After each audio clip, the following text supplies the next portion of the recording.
All right, guys, so for this one, we're looking at your word choice and figuring out how can we best enhance this.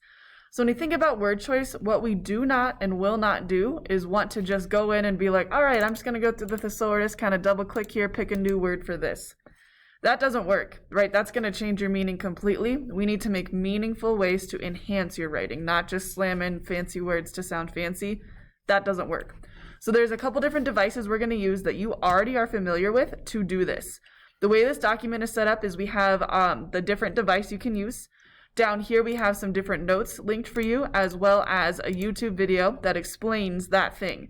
So your job is to pick one or two of these areas that you can focus on to really enhance the word choice in your writing now, okay?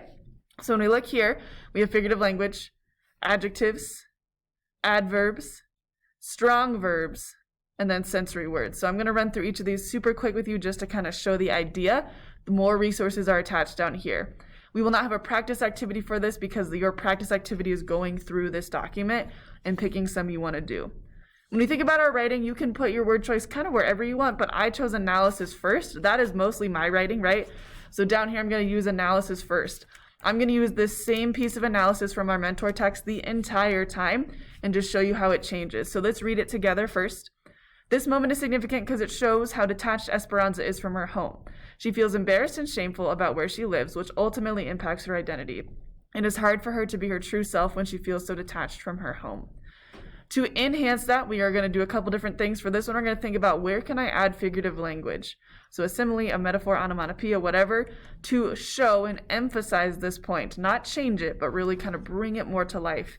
So I started by saying, like a lonely balloon floating through the air, this moment is significant because it shows how detached she is from her home. I took this image of being detached and thought about what is something that shows that.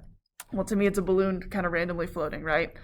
Same down here, she feels embarrassed and shameful about where she lives, which is ultimately impacts her identity. It's hard to be her true self when she feels so detached from her home.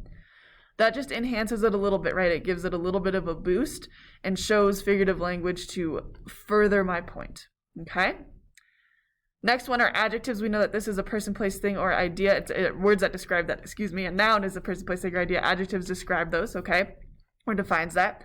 Same sentence here. So I went through and I thought about what things could I really describe better to further my point.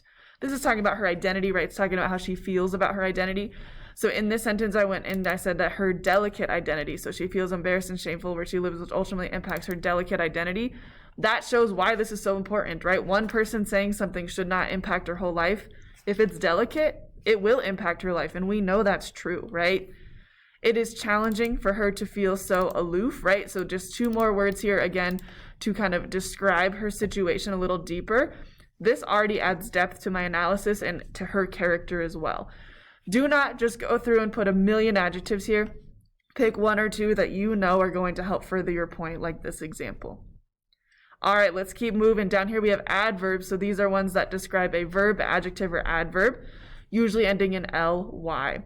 This one was hard for me because my different verbs here weren't ones that I felt like I could like change a lot or describe well. So I really had to narrow it down to one verb. So I went to the second sentence here and said feels. I think I can describe that one. Is a really hard one, right? To be is a hard one. So I was like, okay, feels is one I can do. And I was trying to think about how does she feel?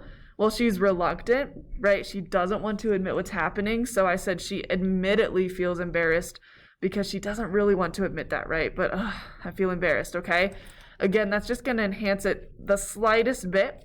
But by adding in that adverb to help modify or describe a verb, it's going to further characterize the point. So reading that whole piece together shows just a little bit more, okay? Resources down here for you.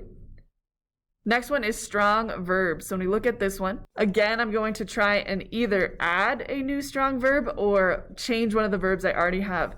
My analysis was tricky for this because a lot of them are state of being verbs, is, to be. Those ones are almost impossible to change, right? Because we're talking about the here and now, the present. So I went through and I tried to figure out how to say something different. I noticed that I said feels twice and I was like, okay, that's a verb that I know I can change. So instead of feeling, the second time I said she experiences. It's hard to be her true self when she experiences detachment from her home. That is a little bit different than feeling it, right? It's something that makes it a little bit more living, right? She embodies that experience, okay? resources down here. With this, don't go crazy with your verbs, right? Pick one or two that you know you can change. Think about a word that enhances and not changes meaning, but enhances that meaning.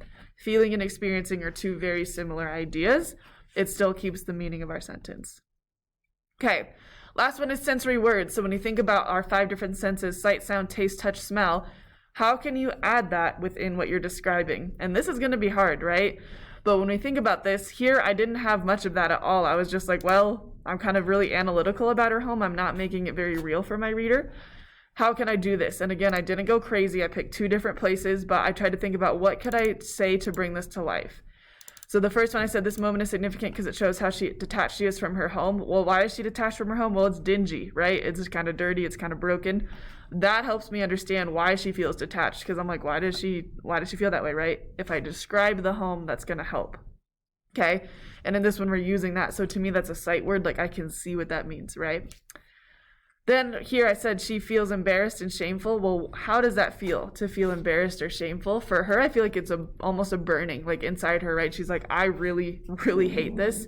So for me, I'm going to use that word burning to show how intense those feelings are for her. And again, that's a sensory word, different than an adjective, because it shows and helps you kind of understand how she feels it, okay? Again, I only got 2 here. So your challenge next is to go to yours, pick 2 of these things that you want to try in your analysis, and go for it, right? You can do it in one piece of analysis, you can do it in all 3, but think about how you want to use word choice to enhance it. Please use these resources that are linked there as well. All right, guys, happy writing.